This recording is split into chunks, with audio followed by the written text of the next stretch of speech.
എല്ലാരും കൂനിന്ന് വിളിച്ചപ്പോ ഒരാള് മാത്രം ഉറക്കെ വിളിച്ചു, സുന്ദരി. കളിയാക്കി വിളിച്ചതല്ല കേട്ടോ. സുന്ദരി, നിന്റെ കയ്യിലിരിക്കുന്ന കളഭ എനിക്ക് തരുമെന്ന് ചോദിച്ചു. അവളുടെ ജീവിതത്തിൽ ആദ്യമായിട്ടാണ് ഒരാള് സുന്ദരി എന്ന് വിളിക്കുന്നത് കേൾക്കുന്നത്. നോക്കിയപ്പോ ഭഗവാൻ മഞ്ഞ പട്ട കൊടുത്ത് നല്ല പൊലിനഖമാലയൊക്കെ ചാർത്തി മയിൽപ്പീലിയൊക്കെ വെച്ചിങ്ങനെ മുമ്പിൽ നിൽക്കുക. ഉടനെ അങ്ങോട്ട് വിളിച്ചു, സുന്ദര, എന്റെ കയ്യിലുള്ള കുരി മൊത്തം നിനക്കാ, അതായിരിക്കുന്നു.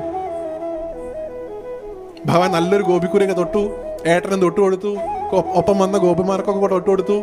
ഭഗവാൻ എന്തെങ്കിലും ഇങ്ങോട്ട് വാങ്ങിക്കഴിഞ്ഞാൽ തിരിച്ചെന്തെങ്കിലും കൊടുക്കാതെ പോകുന്നൊരു പതിവില്ല. കാലിന്റെ പെരുവിരൽ കൊണ്ട് അവളുടെ കാലിലങ്ങോട്ട് ചവിട്ടി പിടിച്ച് താടിക്കൊരു തട്ടാൻ കൊടുത്തു, അത്രയും മുകളിലേക്ക് ഒറ്റ തട്ട്. നിങ്ങൾ ഇൻസ്റ്റാഗ്രാമിൽ കാണുന്ന മേക്ക് ഓവർ ഒന്നുമല്ല കേട്ടോ.